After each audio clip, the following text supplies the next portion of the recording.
My name is Jack. I'm a fire lookout for the National Forest Service. My home is a 14 by 14 foot glass box perched on top of a steel tower. People think this job is romantic, the ultimate escape for a loner. They imagine me reading books by candlelight and watching sunsets. The reality is much louder. The wind never stops screaming through the structural bolts, and the heat during the day makes the air feel like it's made of wool. I haven't spoken to another human being in 3 weeks. The only voice I hear is a crackly, distorted check-in over the radio at 8 a.m. and 8 p.m. Tower 4, status. Clear skies, dispatch, no smoke. Copy that, Jack. Stay sharp. That's it. That's my social life. Tonight, the heat was stubborn. It hung in the room long after the sun dipped behind the ridges.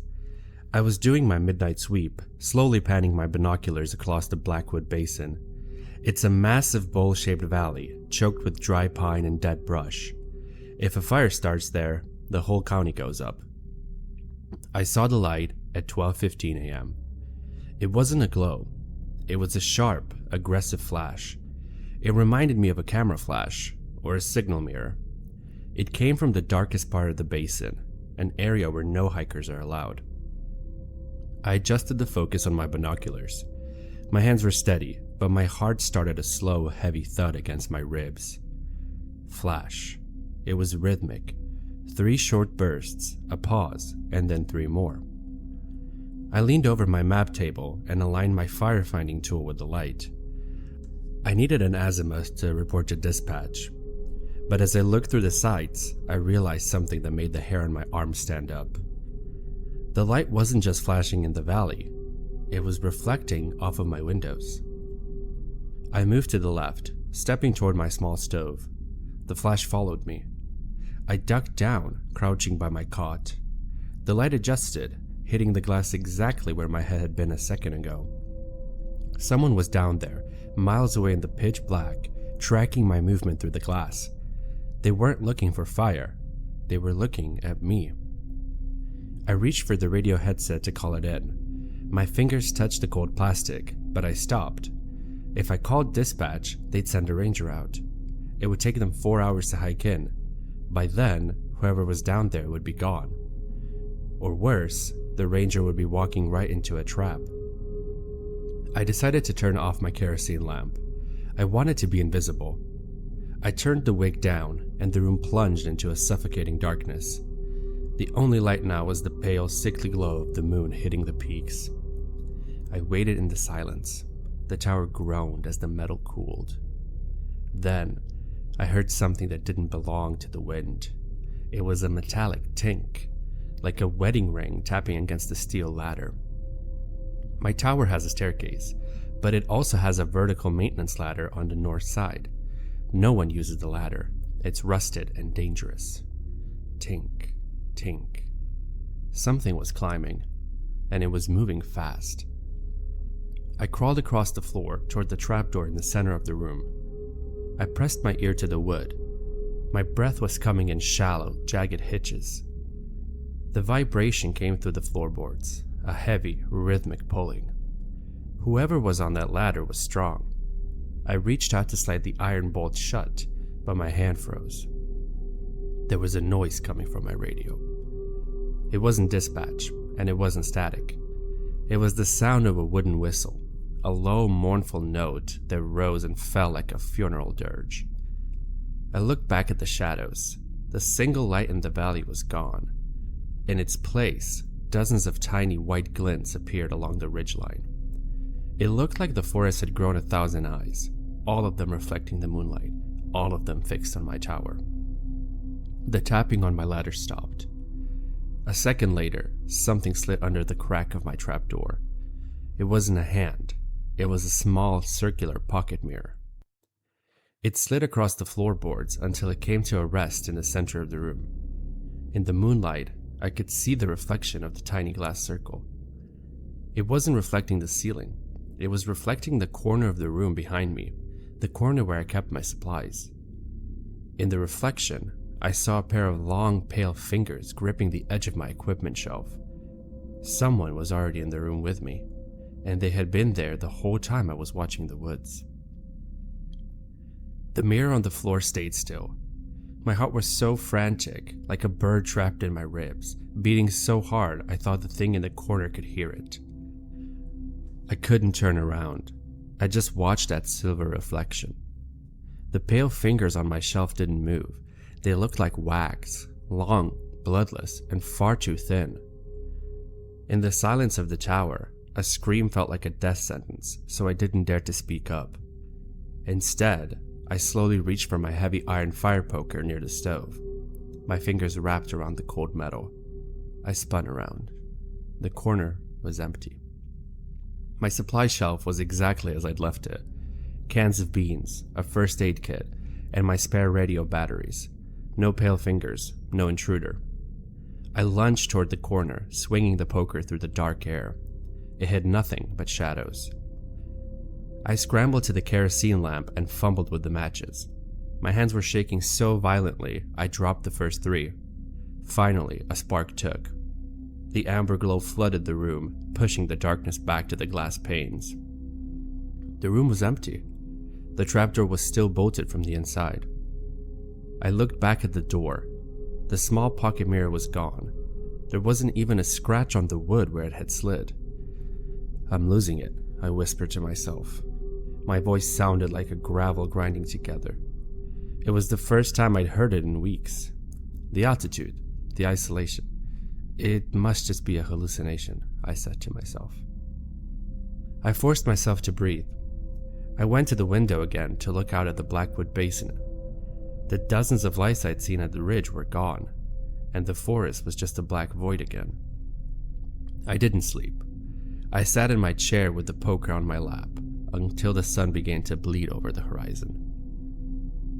When the light was strong enough to see the ground, I decided I had to go down.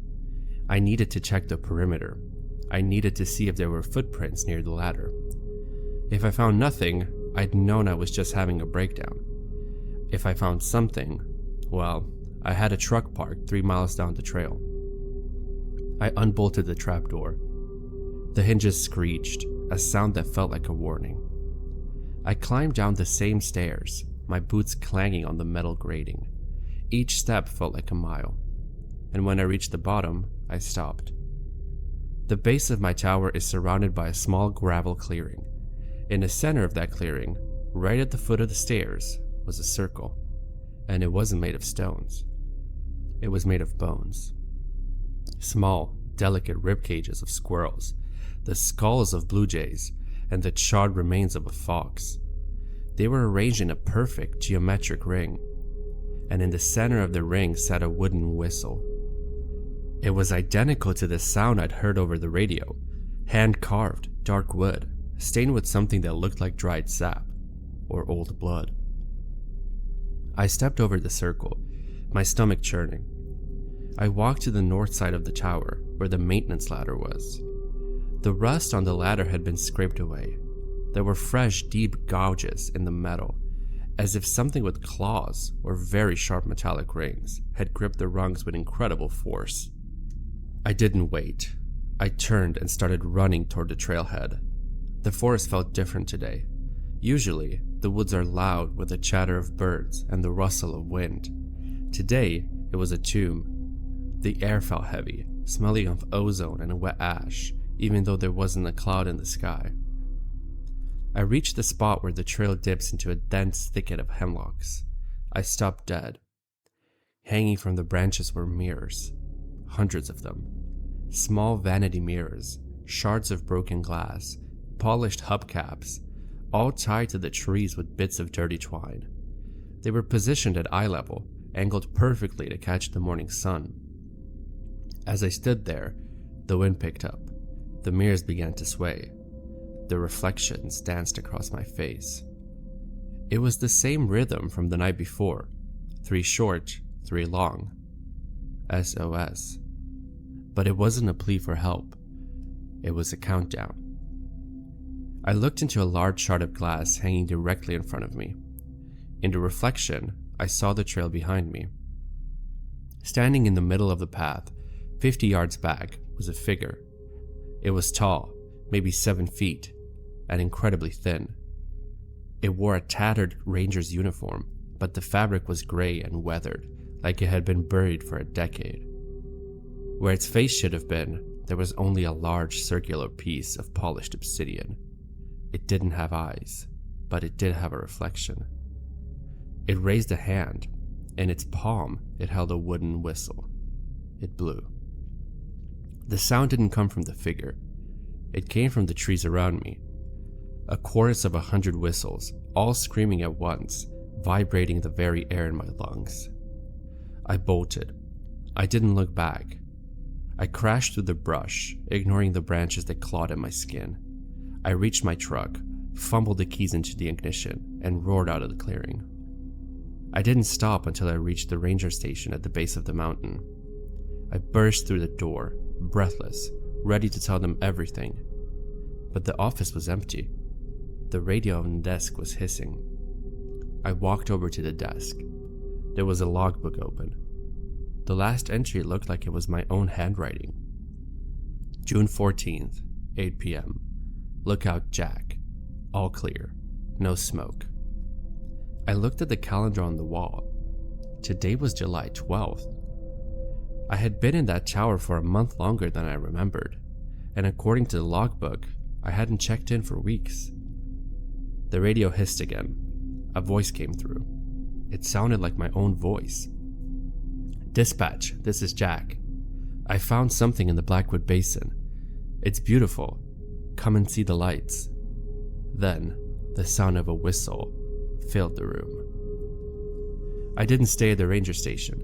Seeing my own handwriting, dated weeks after I thought I'd arrived, broke something inside me. I climbed back into my truck and drove.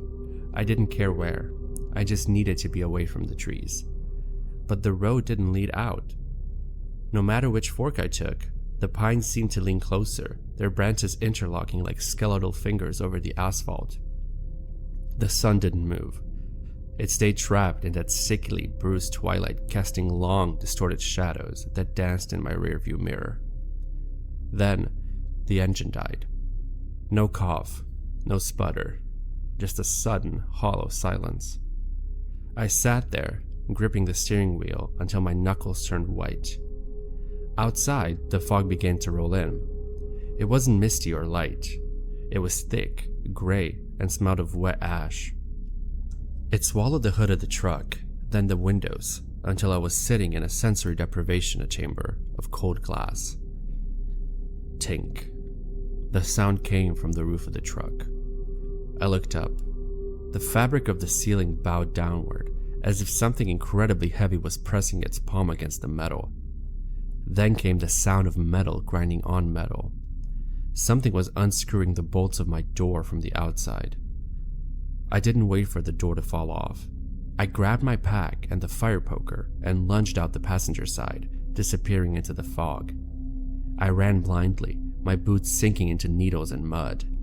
I expected to hit the road, but instead, my shins slammed into something hard and wooden. I looked up. I wasn't at the ranger station. I wasn't on the road. I was back at the base of my tower. The circle of bones was larger now. It had expanded, rings upon rings of small, charred skeletons spiraling outward like a ripple in a pond. And there, standing at the foot of the stairs, was the figure in the ranger's uniform. The obsidian plate, where its face should have been, caught me in the moonlight. For a second, I saw myself reflected in it. I looked gaunt, my eyes sunken, my skin the color of old parchment. I looked like I had been dead for a month. The figure didn't move. It simply pointed upward. I looked up at the tower. It was glowing. Every pane of glass was vibrating with an intense, pulsing white light. The same light I had seen in the basin. It was a beacon, calling to everyone in the dark. I had no choice. The fog was closing in, and I could hear the clack of 1,000 wooden whistles approaching from the tree line. I scrambled up the stairs, my lungs burning, until I reached the top and slammed the trapdoor shut. I slid the bolt home. I was safe. For a second, I believed it. And then I heard it. A rhythmic, metallic screech. I looked at the corner of the room. A structural bolt, one of the heavy iron screws holding the glass frame to the steel floor, was turning. It rotated slowly, counterclockwise, as if an invisible wrench was gripping it from the outside. Pop. The bolt fell out, clattering onto the floor. Then another started, on the opposite side of the room. They were dismantling the room from the outside, 60 feet in the air. I backed into the center of the floor, clutching the fire poker. The wind began to howl through the new gaps in the frame. The glass panes began to rattle and lean inward. I looked out the window, desperate for a way out, but there was no forest left. There was only a sea of mirrors. Thousands of them hung from invisible wires in the fog, all reflecting the light from my tower back to me. The light became blinding. The heat returned, 10 times worse than the midday sun. I felt my skin beginning to blister. I reached for the radio one last time. I didn't care who was listening. "My name is Jack," I screamed into the headset. "I'm a fire lookout. Someone, please." The radio didn't crackle. It didn't hiss. A voice came back, crystal clear. It was the voice of the dispatcher, but it sounded hollow, like it was being spoken into a long metal pipe. "We know who you are, Jack. You're the one who watches." The last bolt popped. The entire glass structure, the walls, the roof, the windows, simply tilted. With a groan of tortured metal, the room slid off the steel platform. As I fell into the white light, the last thing I heard wasn't the wind.